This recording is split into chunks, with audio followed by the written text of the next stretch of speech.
Kailangan at gusto-gusto natin na magliwanag ang Panginoon sa ating daigdig, sa ating mundo. Subalit napakahalaga din na bigyan ng diin sa ating mga personal na buhay. Ang mga anak ng Diyos ay hindi lang spare parts ng church. Ang mga anak ng Diyos ay mga individual persons that God loves and that God would like to bring to the greatest potentials and possibilities. There are obstacles to comforts, but we must count this one as a blessing. There are many obstacles that stand between us and our dreams and our aspirations.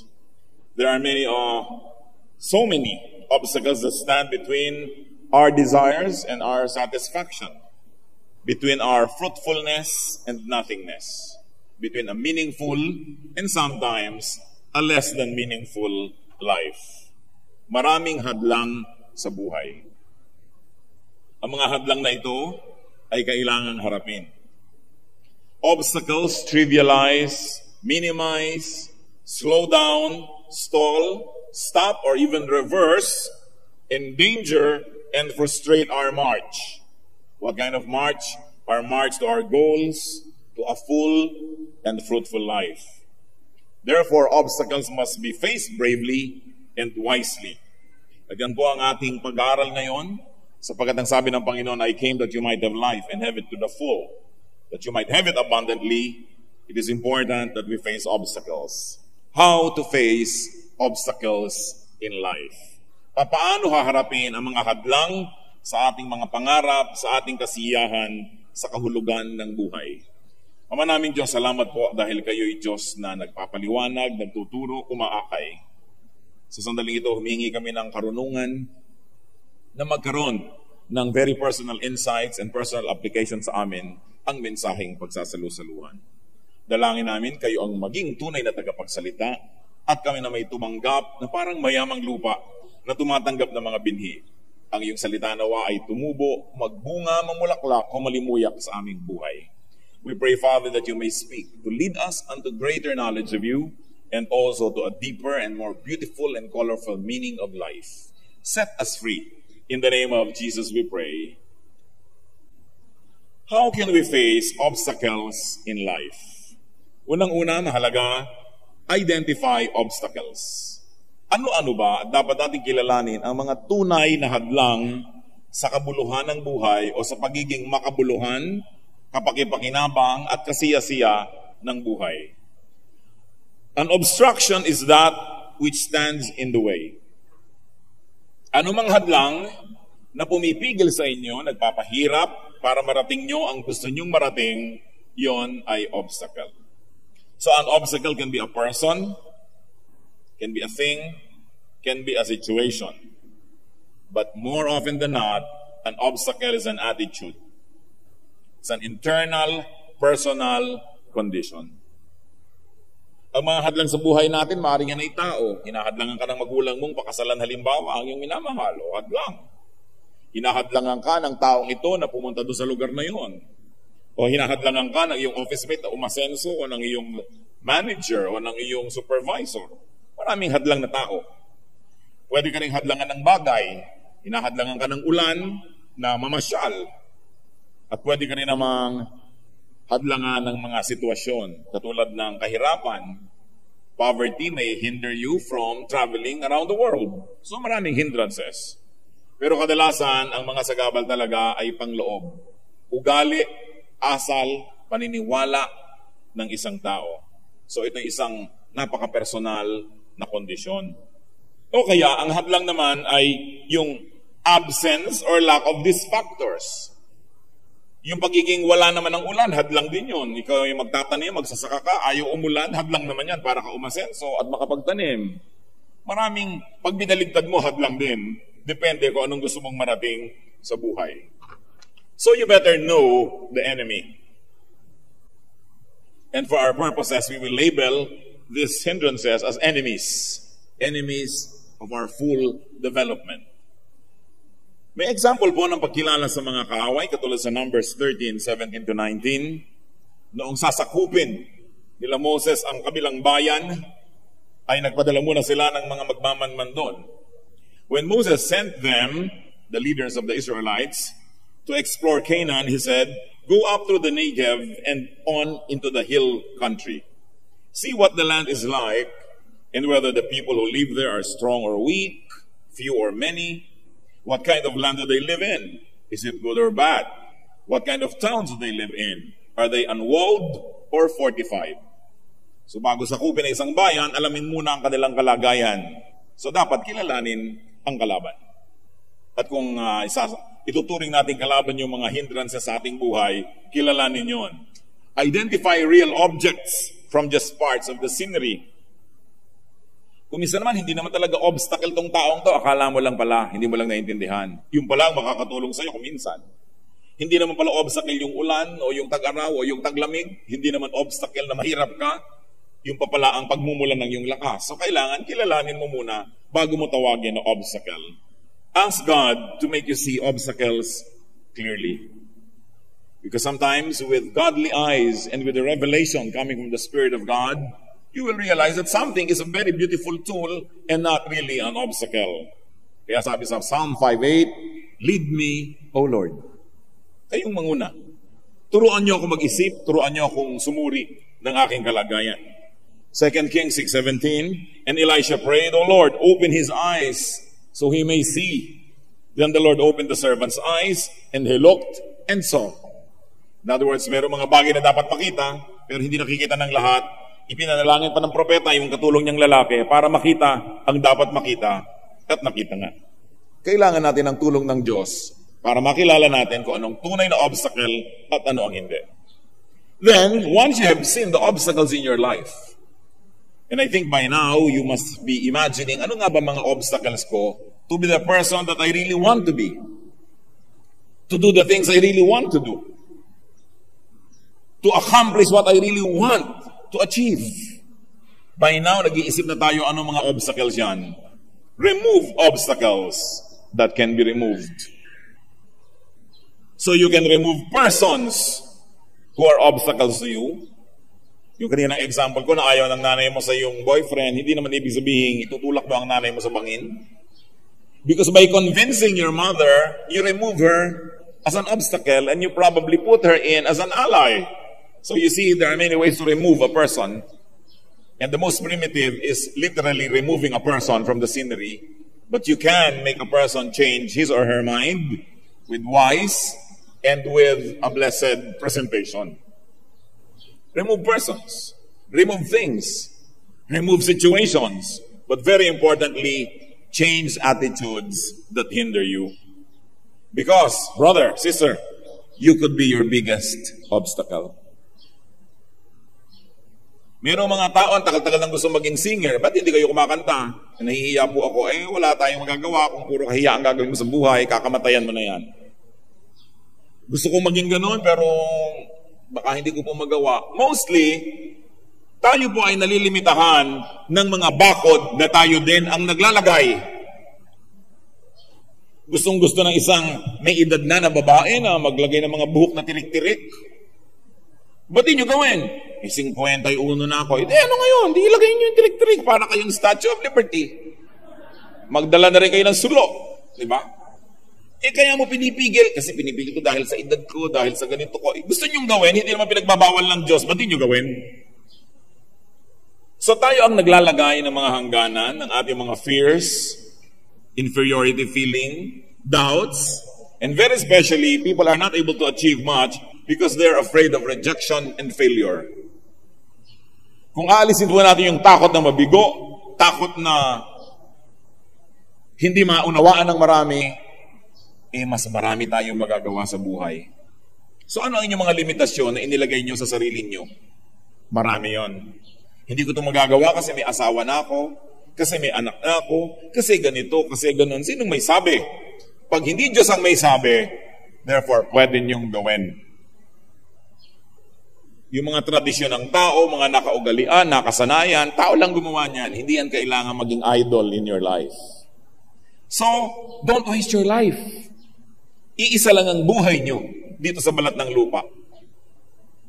Sa kabilang buhay, ibang usapan na yon. Pero dito, isa lang talaga yan. So, huwag niyong isakripisyo ng isakripisyo ng isakripisyo ang buhay na ito Sapagkat inilagay tayo ng Diyos dito para maganap din ang dapat maganap, malasap ang dapat malasap, makain ang dapat kainin, mapuntahan ang dapat puntahan, mangyari ang dapat mangyari. And sometimes the biggest obstacle of a person, that which obstructs, is himself or herself. So alisin ang mga multo na tumatakot sa atin because you could be your biggest obstacle. Isang obstacle para mangyari sa buhay ang maraming magagandang bagay, nasa loob din, tulad ng mga bitterness. Ephesians 4:31, get rid of all bitterness, rage, and anger. Dahil kukulungin kayo niyan, kukontrolin kayo at sisirain kayo niyan. Isa pa napakalaki sa ating lahi, shyness. Nahihiya. Ba't tumigil ka ng kumain, gutom ka pa, nakakahiya? Bakit pagod na pagod ka, hindi ka maupo? Nakakahiya. Ba't di ka nalang mamatay? Nakakahiyang mabuhay. Diba? Anong ibig sabihin? Pardon me for living. Hihingi ako ng tawad sa lahat ng tao dahil nabubuhay ako, dahil nandito ako sa planeta. You have a right to be here because you're a child of God. So huwag kang laging nakakahiya, hindi yata pwede. Baka ako makaabala. Talagang gano'n, nagkakaabalahan ng mga tao paminsan-minsan. Baka hindi nila magustuhan ang gagawin ko. Kahit anong gawin mo, merong hindi makakagusto. So gawin mo na lang yung gusto mo. Pagka ginawa mo ito, ayaw ng kabila. Pag ginawa mo yung kabila, ayaw ng nandito. So ang gawin mo na lang yung gusto mo, basta hindi labag sa kalooban ng Diyos. Makakalaya ka pa. Ang mahirap po yung buhay na isinakripisyo mo para lang may matuwang iba. Pero habang natutuwa sila, meron din namang hindi natutuwa because you cannot please everybody. So you might as well please God and yourself. And then let the others be pleased or not. If they are not pleased with you, that's their problem because they have their own life to live and to please themselves with. Pero huwag niyong gagawin na ang buhay niyo, props lang para magpaligaya ng iba. Paligayahin nila ang sarili nila at kung nalulungkot sila na maligaya kayo, problema nila yon. Sabi ni Lord, I came that you might have life and you might have it to the full. Hindi tayo binuhay ng Diyos para isakripisyo lang sa mga pangarap ng iba, sa values ng iba. Ang Panginoong Hesus ang nagsakripisyo ng kanyang sarili para tayo palayain. Sabi niya, the truth sets free. And it's not only a religious freedom, it's not only a spiritual freedom, it's freedom in every aspect of life as long as you do not break the very clear, and may I say, the very few laws of God. Most of the things that limit us are just laws of men, laws of religions, but not really the law of God. So know God and be happier. Be more free. Lagi kong inuulit-ulit, mas mahigpit at mas malupit ang relihiyon kesa sa Diyos. Kaya mahalaga, malampasan din natin yung mga religious baggage at magkaroon tayo ng one-on-one relationship with God. Because your life is precious, it must never be misused. It must never be sacrificed for the sake of your audience. Meron kang kilala na iinis pag nakasuot ka ng tangerine, di huwag siyang magsuot ng tangerine, pero kung gusto mo, isuot mo. Nasisilaw siya, mag-sunglasses siya. Hindi pwede na, kung may ma-offend, may ma-offend. Alam nyo, kahit anong gawin nyo, magpakabanal-banal kayo, may ma-offend pa rin. Ang mahalaga, matutulog kayo sa gabi, haharap kayo sa Diyos, at alam nyo, di nyo nilabag ang kanyang kalooban. Kung may na-offend sa inyo, problema nila yun. But of course, we can be nicer and kinder, but not to the point of wasting your life for the happiness of an audience. You must decide to remove obstacles. Kailangan yan. Magpayo tayo. Kailangan tiyakin nyo, aalisin nyo. And after deciding, many things will be much easier. Mga kapatid, ang mahirap lang yung magpasya, aalisin ko ang obstacle. Katulad ba, meron kayong kapatid, above 40 na kayo pareho, sobra pa siyang bossing sa buhay mo, hirap ka na, oppressed ka na, o kaya ng tiya mo na 15 years lang naman ang edad na tanda sa'yo, o kahit sarili mo pang magulang. Ang tanda-tanda mo na, controlled ka pa niya, hirap na hirap ang iyong buhay, puro pagtitiis, kaya tuloy nagkakaroon ka ng pimple kahit overage ka na. Kakaroon ka ng mga bukol-bukol, mga pantal-pantal. Alam niyo yan, mga hindi maibulalas na inis. Pwede niyo sabihin sa kapatid niyo o tiyan niyo o nanay niyo, may edad na po ako, nasa tamang gulang na ako, gagawin ko ang gusto kong gawin, basta hindi labag sa batas ng Diyos at tao, at kung ayaw niyo yung ginagawa ko, huwag kayong tumingin. At sa lagay, mabubuhay kayo para lamang kontrolin ng iba. Kung kayo 15, 16, 10, 20, 25, pwede pa na tayo lagi nagde-defer dyan sa ating mga elders at kung sino-sino. Pero dumarating ang panahon na pare-pareho na lang kayo ng alam kahit mas matanda siya. So hindi kayo kailangan maging tau-tauhan at anino ng sino man because you must report directly to God. Masyadong maraming naaapi at kawawa ng mga tao, lalong-lalo sa mga very paternalistic o maternalistic societies. 50 years old na, 40, 60, hindi pa makabili ng bag kung hindi nagpapaalam sa nanay o sa ate o kung kanino. Uuwi ng medyo alas 9 na ng gabi, nasisita pa. Sabi niyo, sa tanda ko na ito, wala nang mangre-rape sa akin. At kung meron, baka nga kaya ako kalat ng kalat. Kasi masyado tayong mag-control ng tao.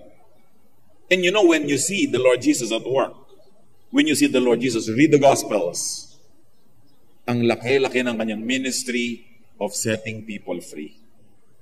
Dami-dami niyang pinapalaya dahil kinokontrol ng lahat, ng lipunan, ng templo, ng economy, ng elite. Sabi niya, you must be free. Sa palagay niyo, bakit sinabi niya dun sa mayaman na lalaking gustong sumunod sa kanya? Ibenta mo muna lahat ng kabuhayan mo, ipamigay mo, at saka ka sumama. Alam niyo kung bakit? Kasi ayaw niya na magkaroon na naman ng boss. Dagdag na boss yung kanyang mga followers dahil may sumaling mayaman. Kasi sabi, humirap ka na lang katulad namin para tabla-tabla nang hindi ka aamo-amo dito. Kasi pinapalaya ng Panginoon ng mga tao sa sobrang daming amo sa buhay. Isa lang ang dapat nating talagang kilalanin ng Diyos. Igalang natin ang matatanda, igalang ang mga magulang, pero hindi dahilan para mawalan tayo ng sariling orbit at sariling buhay. At kung meron kayong ganong tiya, ganong kapatid, ganong kamag-anak, minsan lang sabihin nyo, pinapalaya ko na ang sarili ko sa pagdidikta mo, ate. Yung talagang nanginginig ang mga laman-laman dyan. Matatanda na tayo pareho, mabubuhay ako ng gusto ko. At kung ayaw mo, pasensya ka. Lalaya na kayo. Pero kung hindi niyo sasabihin yun, pues, maging sunod-sunuran kayo hanggang kayo maging bangkay. It's your choice. But I'm telling you, it's not bad to do that. Sapagkat ang buhay sacred, hindi dapat props ng iba. Live your life. That is your legacy from the sacrificial work of Jesus to set us free. And ask God to help you remove your obstacles. Ang pinakamalaking obstacle sa buhay, karuwagan, duwag. Duwag kang magsalita, duwag kang magpahayag, duwag kang kumibo. Kaya nayoyorak-yurakan ang iyong mga karapatan, nayoyorak-yurakan ang sarili mo, hindi ka kasi kumikibo. Water follows the path of least resistance. Kaya kung magre-resist kayo, hahanap yung iba ng maaapi. Pero kung hindi kayo tumatanggi, ba't pa sila magpapago? Di pumapayag naman kayo. So Isaiah 57:14 says, and it will be said, build up, prepare the road, remove the obstacles out of the way of my people. Yung sinasabi ng Panginoon, alisin ang mga sagabal. So you remove your obstacles and also ask God to remove your obstacles. So partnership with God. But you must be willing to do your part. Huwag kang magsasabing, Diyos ko, paghimalaan niyo po ang tiya ko, ang nanay ko, ang sino man. No, you've got to do your part. Hebrews 12:1, let us throw off everything that hinders. Bitawan, pawalan ang mga nagpapahirap at sumasagabal. And very importantly, if you want to have more power in life, make peace with God. Because if you are at peace with God, God is your ally. Isaiah 27:5, let them make peace with me. Yes, let them make peace with me. Ang sabi ng Panginoon. Isaiah 57:13-14, but the man who makes me his refuge will inherit the land and possess my holy mountain. And it will be said, build up, prepare the road, remove the obstacles out of the way of my people. So ang gusto nating bigyan ng pansin, yung kumakanlong sa Panginoon ay pagpapalain. So humingi tayo sa Kanya ng kakayahan at pagkatapos gawin din natin yung dapat nating gawin. What else do you do with obstacles? Surmount or overcome your obstacles. May nakasagabal na bundok, hindi mo maalis-alis, akyatin mo. If you could not remove a mountain, climb, overcome, and conquer it. Nandiyan kasi Ignorance or lack of skill or knowledge, conditions that can be changed and improved, must be faced. Napakahalaga. Yung iba, ano lang yung kanilang obstacle? Hindi sila makapagsalita ng tamang Ingles. Halimbawa, obstacle na nila yan 10 years ago, obstacle pa nila yan 5 years ago, obstacle nila yan today, at siguradong 5 years from now, obstacle pa nila. Kasi wala naman silang ginagawa para lutasin. So, akyatin mo yung bundok na yon. Gusto mo pala makapagsalita ng tamang Ingles o tamang Cebuano o tamang Tagalog, pag-aralan mo yung grammar. Invest time, invest effort. After a while, naakyat mo na yung bundok na yan, tapos na. Marami tayong problema 20 years ago, 10 years ago, problema ngayon, and up to 20 years from now, problema pa rin kasi wala naman talaga tayong ginagawa para lutasin yon. So gawin ang dapat gawin. Fight your fight and win your war. 2 Timothy 4:7, I have fought the good fight. It was a spiritual battle that is referring to, but nevertheless, fight your fight. But prepare yourself. 1 Peter 1:13, therefore prepare your minds for action and be self-controlled. And I like to repeat, make and be at peace with God. Pagka kayo ay nasa panig ng Panginoon, sino naman ang makakayanig sa inyo? Romans 8:31, if God is for us, who can be against us? And Psalm 18 verse 2, the Lord is my rock, my fortress, and my deliverer. My God is my rock, in whom I take refuge. He is my shield, and the horn of my salvation, my stronghold. So pag sa Panginoon tayo umasa, nanalig at sumunod, maganda ang mga pangako niya. Maging ang Panginoong Jesus had to go out of the box. Maraming ginawang paglabas sa kahon ng Panginoon. Ang mga tao noon, magdadasalan, pupunta pa sa templo. Anong turo ng Panginoon? And when you pray, go into your room, shut the door, and pray in secret. That was very revolutionary. Kaya huwag kayo natatakot sa mga bagay na may dinadalang pagbabago. Maraming pagbabagong inintroduce ang Panginoon sa religious life ng kanyang panahon. Kaya maraming hindi natuwa sa kanya. Dahil may konti at mangilan-ngilan na makapangyarihang nakikinabang dun sa sistemang umiiral noong panahon niya. So bakit nila gugustuhin maiba yun? Siyempre, yung mga makapangyarihan at mga boss at mga nasusunod, ayaw niya ng pagbabago. Pero kung hindi kayo kikilos, wala ngang magbabago, pasensya na lang kayo sa buhay nyo. Kailangan ng tao, tapang-tapangan ang loob. At kailangan ng tao marunong magsalita. Mga kapatid, hindi ko alam ang isa-isa niyong kalagayan, pero itong isang natitiyak ko, ang dami niyong problema. Lalo problema sa inyong kamag-anak, sa inyong asawa siguro, problema sa mga kasama niyo sa trabaho, sa inyong malalapit na mga tao sa buhay niyo. Problema kasi hindi kayo nagsasalita. Sinasarili niyo ang mga sama niyo ng loob. Hindi niyo ipinapahayag ang inyong mga damdamin at ang inyong mga pagtutol. I'm telling you, the worst that can happen if you spoke up your mind is for you to be rejected. And what is rejection added to your already sorrowful life? But you can speak up. Gaano karaming mag-asawa ang hindi na talaga lubos na nasisiyahan sa kanilang pagsasamang personal? Ang dami, pero walang nagsasalita. Sinasarili na lang, dinidibdib na lang, at dinadaan sa buntong hininga, at pababagsak-bagsak na mga plato sa lababo. Ba't di nyo sabihin? Kumibo kayo. Kaya tayo binigyan ng bibig para kumibo. Kaya para magsalita. Basta't ang pagsasalita natin ay magalang, isinasaalang-alang yung timing, no? Pero kailangan kayo magsalita dahil walang magsasalita para sa inyo. Ang marapat sigurong masuri at ma-appreciate ng maraming tao ay hindi tayo nilikha ng Diyos para ipaapi sa iba. At hindi rin tayo nilikha para mang-api. So kailangan marunong ka rin na gumalang sa iba, pero kailangan hingin mo rin na igalang kanila. Magsalita kayo.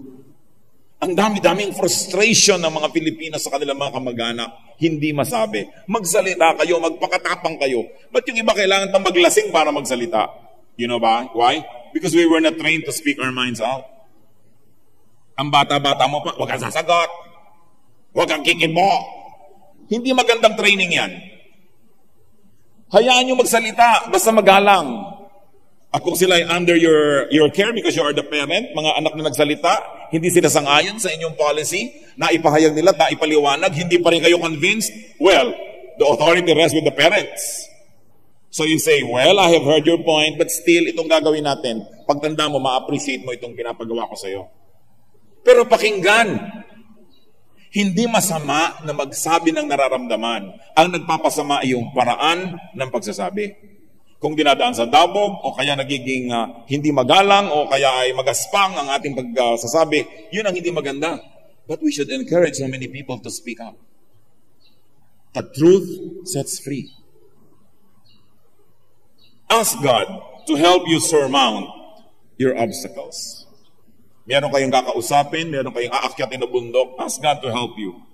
Psalm 18 verse 6. In my distress I called to the Lord. I cried to God for help. In Proverbs 3:5-6, trust in the Lord with all your heart and lean not on your own understanding. In all your ways acknowledge Him and He will make your paths straight. Ipagtiwala sa Panginoon. Ipanalangin ang timing, pero kumibo kayo. If you cannot climb your obstacle, well, circumvent your obstacle, go around it, avoid it. May mga bundok na marapat akyatin, pero may mga bundok na hindi. Tulad ni Magellan, halos 600 taon na, pinatutunayan niya na makakarating sa silangan sa pamamagitan ng paglalakbay pakanluran. Gusto niyang mapatunayan na mararating ang silangan, pero nung ang kanya mga galeon ay nakakita ng napakahabang landmass ng South America, parang walang katapusan ang haba ng lupay na ito, alangan namang akyatin niya yung bundok. So anong ginawa niya? Niligid ang buong continent ng South America, at sa kaduluduluhan na malapit na halos sa South Pole ay saka uli lumiko at nakarating sa Samar at nataga sa Mactan. Siya kasi, nalakbay-lakbay siya, no? Pinapakialaman niya ang hindi kanya. So nakita niyo si Magellan, tumutol. Lupa niya, kinukuha ng iba. Pero anong nangyari sa higit maraming mga Pilipino? Sa katagalan, sumuko na rin. Kaya na-conquer na api. Kaya nagkaroon ng mga nolimitangi rin, nagkaroon ng mga himagsikan. Kasi may mga naapi eh. Wala namang naaapi kung walang nagpapaapi. Kapatid, kung api ka, isa lang ang masasabi ko sa iyo, nagpapaapi ka kasi. So huwag mong sisihin ang nang-aapi sa iyo. Human nature yon, lahat ng pwedeng apakan, naapakan. Pero pag nakita na naglalagab-labang mata mo, hahanap yan na ibang aapakan. So kung may aapak-apak sa inyo mga kapatid, huwag layuan ang paningin. Tingnan nyo, sabi mo, saan ako nagkamali? Bakit ako ginagani-ganito? Kasi pumayag kayo. So, circumvent your obstacles. Be creative in solving your obstacles. But choose your battles. Choose your warfare. And choose your approach. Sa Luke 14:31-32, sinasabi, bago makidigma ang isang hari, pinag-aaralan niya muna. At kung siya'y matatalo, hindi na lang siya nakikidigma. Nakikipag-peace na lang siya. May sense. Most obstacles can be surmounted. Akala nyo yung mahirap kausapin na tao, isang kausap lang pala, natapos ang problem nyo. Ang tagal nyo pa nagtiis. Sa atin naman po kasing mga Pilipino, sapagkat malalaki ang ating puso at pangunawa, halos lahat nakukuha sa usapan. So, makipag-usap kayo. Gawin nyo ang magagawa. Situations can be changed. There are only very few situations that cannot be changed. So accept them. But change most of the situation you're not happy with. Do not be a disabled person. Be other-abled. Alam mo, may problema kayo sa height. Siyempre, huwag na kayo sumali sa beauty contest. Hindi kayo mananalo. Huwag na nyo nang piliin na maging stewardess. Pwede kayong humanap ng ibang trabaho. ng ibang karir na magiging asset ninyo, yung what many think as a liability. Tingnan niyo po si David. Teenager, nagpa siyang labanan si Goliath, fully armored, ang laki-laking tao, dahil walang lumalaban sa kanilang mga hukbo, na insulto na ng husto si David para sa Diyos ng Israel, at lalabanan niya. Sapagkat ang laki-laki nung si Goliath at nakabihis pa ng mga bakal na armor, ang bibigat ng mga sibat, mayroon pang mga shields, ginawa ng hari ng Israel, ibinigay kay David ang kanyang shield, ang kanyang sword, ang kanyang lahat. At nung isukat ni David, sabi niya, "Nako, bibigat lang ako." At ano po ang ginawa niya? Binitawan niya yung mga high-tech weapons of his time, and he went to the river and found a few smooth stones. Namulot ng mga batong makikinis at inilabas yung kanyang tirador, yung slingshot. At nung makita siya ni Goliath, sabi niya, "Aba, iniinsulto mo ba ako? Anong kalaban mo, aso? Mukhang patpat lang yata ang dinala mo." Pero what seemed to be his weakness became his strength. Kasi gamay niya yun eh. So lahat po tayo may strength. Kapatid, nagmumukha ka lang weak kasi kino-compare mo ang sarili mo sa iba na mayroong nakikita kang strength. Hindi mo nakikita ang strength na ibinigay sa iyo ng Diyos. Diyan tayo pantay-pantay. Binigyan tayo lahat ng Diyos ng kakayahan. Ang mahalaga, huwag kang tumingin sa kakayahan ng iba at manliit sa iyong sarili. Kundi tingnan mo kung anong mabuting ibinigay sa iyo ng Diyos at yun ang i-cultivate mo. Lumagay ka lang sa tamang lugar, mamumulaklak ka. Kung cactus ka, huwag ka sa tubigan. Kung water lily ka, huwag ka sa disyerto. Kung ikaw ay waling-waling, huwag ka doon sa arawan. Ikaw ay bougainvillea, huwag ka sa lilim. Lumagay ka lang sa lugar, makikita mo ang magagandang bagay na ibinigay sa ng Diyos. Pero bakit hindi tayo makalagay sa lugar? Kasi nadadaya tayo ng media. Kinokopya natin lahat yung model. Alam niyo yung mga model, mga lalaki na mga katawan na ganyan, mga 3 araw na hindi kumakain yung pag magpipictorial para lumubog yung mga taba-taba nila. Pero yan ay halos himatayin na sa uhaw. Yung nakikita nyo ang gagandang mga mukha, isang tambak na mga eskayola ang inilalagay dyan, mga masilya, mga kung ano-ano. Hindi talaga sila ganyan sa totoong buhay. Kopya tayo ng kopya ng mga model ng media, mga icon. Hindi naman sila mga ganun talaga. Anong sabi ni Cindy Crawford? "When I'm at home, I don't look like Cindy Crawford." Sinabi niya. So napapalitan ng itsura, napapalitan ng maraming bagay. Piliin nyo kung anong pwedeng palitan at yung hindi talaga tanggapin nyo ng buong puso kasi magreklamo kayo sa buhay. Because that can be your uniqueness. Napapaganda ang tao. Lalo't kung may pampaganda ka, kasalanan na ngayong hindi maging maganda. Dahil nababago ang lahat. Tingnan nyo ang mga litrato ni Oprah Winfrey mga 10 years ago. Parang bagong baba sa puno. Di ba? Pero tingnan nyo ngayon, with a little retouch, ganun pala nangyayari. So kung gusto nyo huwag kayong magmukhang bagong baba sa puno, gumawa kayo ng paraan. Huwag lang kayong mangarap at hubanga sa iba. Do something. Reverse the force of your obstacles. Ang mahuhusay na kapitan ng barko, nakakaibigan at nagagamit ang anumang uri ng hangin. An able ship captain can put even the fiercest wind to good use. Therefore, engineer the forces around you to your advantage. Huwag kang magmukmuk lagi. Even bacteria can be made friendly when used for inoculation. Nakita niyo yung mga mikrobyo? Kumukuha sila ng konti-konti. Yan ay tinuturok sa inyo, yung mga anti-tetanus. Actually, tetanus yung tinuturok sa inyo. Anti-TB, TB yung itinuturok sa inyo. Anti-venom, venom yung itinuturok sa inyo. Pero konti lang. Kasi kaya nyo talunin, nagiging kaibigan nyo. Ano mang bagay na mukhang kaaway, pwedeng maging kaibigan. Turn every disadvantage to an advantage. Just like the best way to beat an enemy is to turn him into a friend. So look at your situation and see what advantages you could have. Through reversing his attitude, even the Apostle Paul turned his thorn in the flesh into a blessing.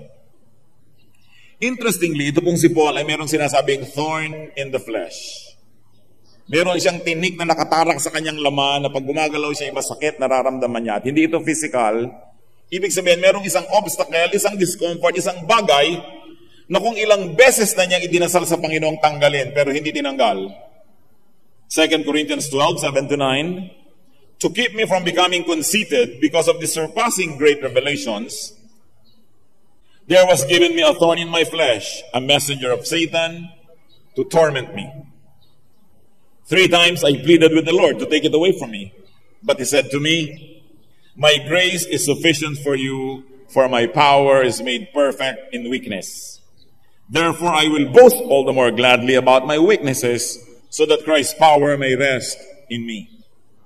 Ang galing po kasi ni Paul linguist, very well educated, cultured.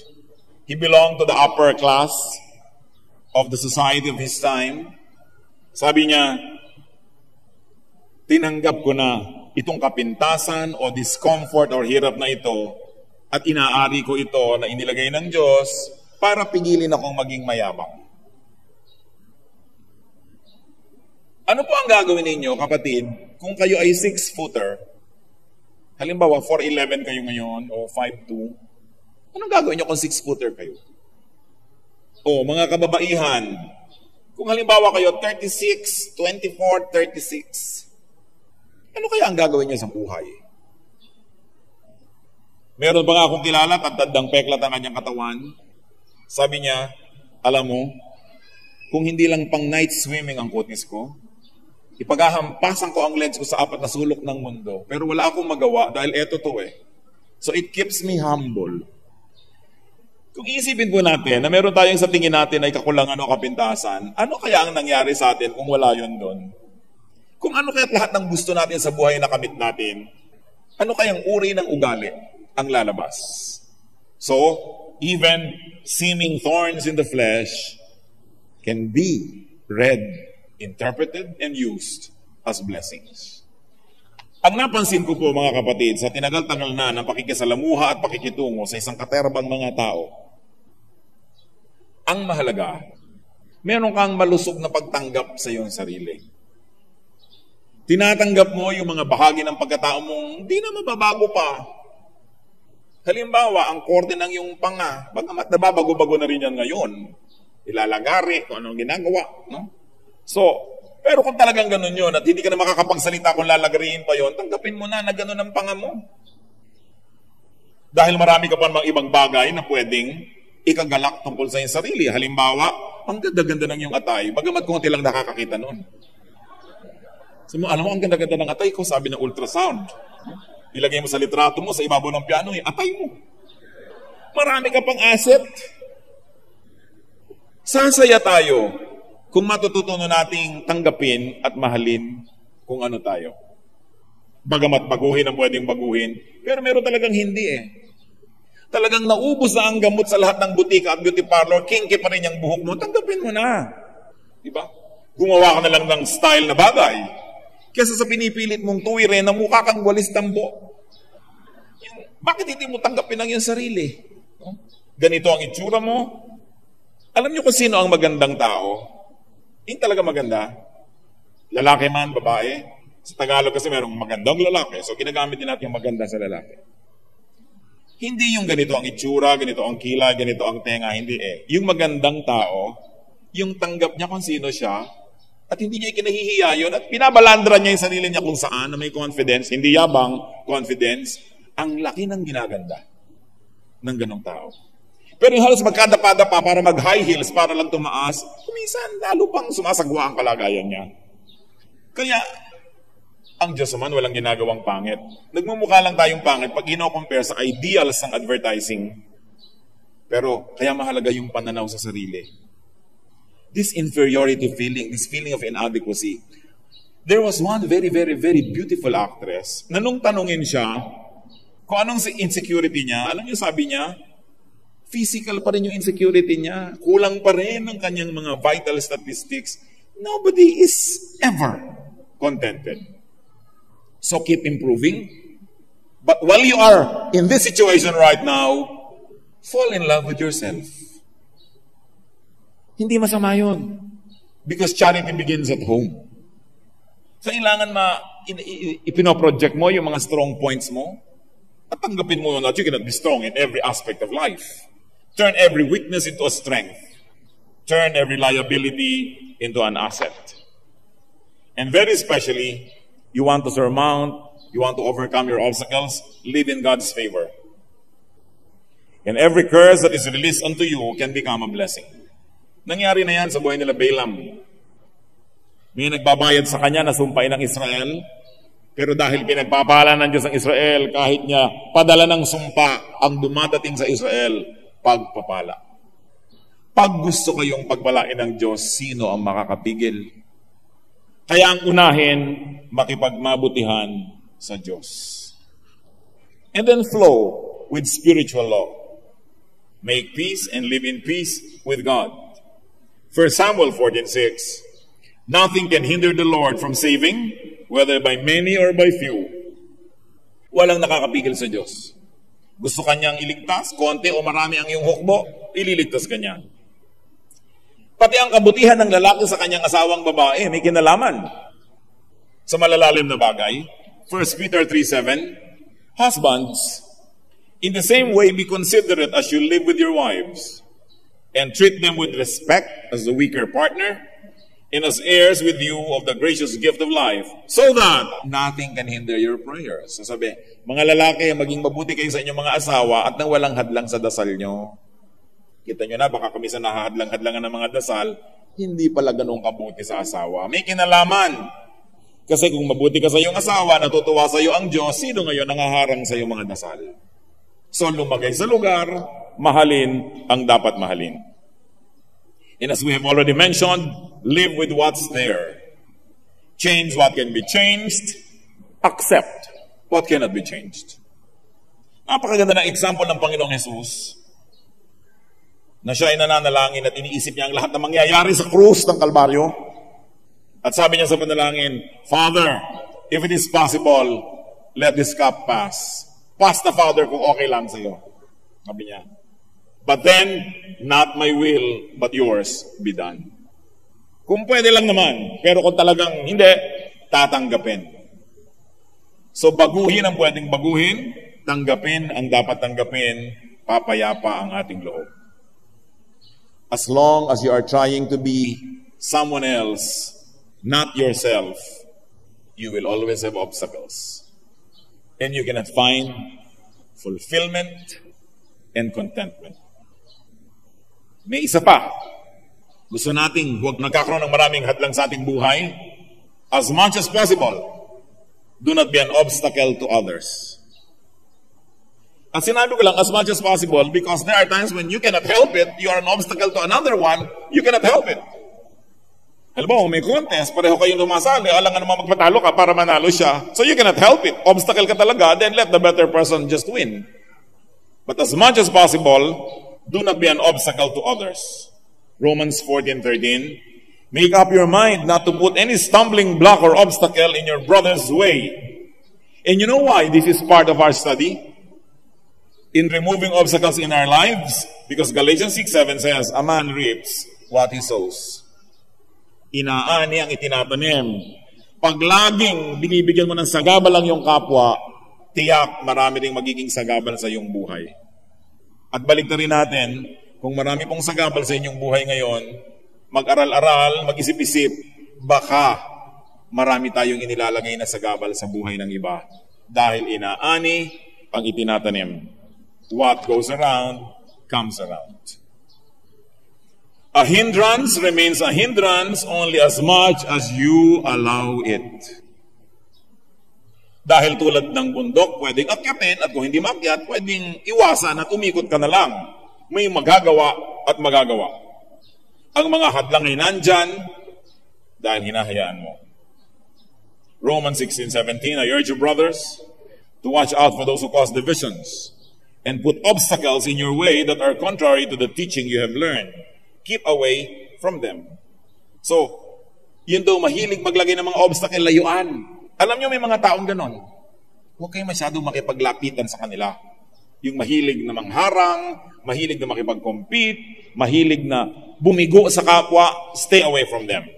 In Acts 28:31, boldly and without hindrance, he preached the kingdom of God and taught about the Lord Jesus Christ. Now, Why are we including this in our study?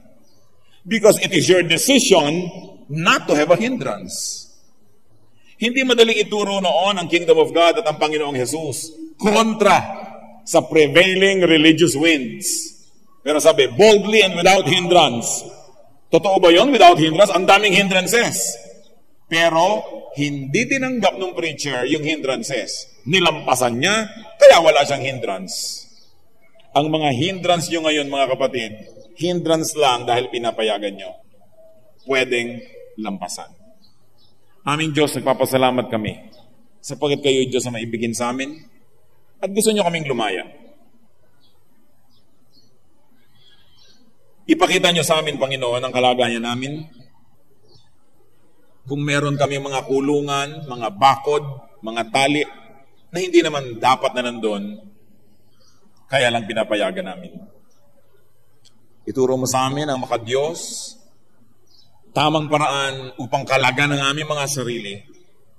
At ganun din, payagan ng iba na hinahadlangan namin, ikinukulong at itinatali namin na makalagan din sila. Kung paano po namin gusto, Panginoon, na maging malaya habang sumusunod sa iyo mga batas lamang. Nawa ganun din ang ibigay namin pribilehiyo sa kapwa namin, palayain din namin sila. Lalong-lalo yung mga nasa ilalim ng aming impluensya o kaya'y kapangyarihan. Teach us to value freedom because it comes from you. Palayain mo yung mga anak, Panginoon. Bigyan mo ng karunungan na malampasan ang mga hadlang sa kanilang mga pangarap, ang mga hadlang sa mabubuti nilang gustong gawin, mga hadlang upang sila'y maging mga mubunga, masasaya, at matitiwasay na mga tao. Ituro mo sa amin ang mga ugali namin na nagpumipigil sa aming mga sarili at ganun din sa aming kapwa.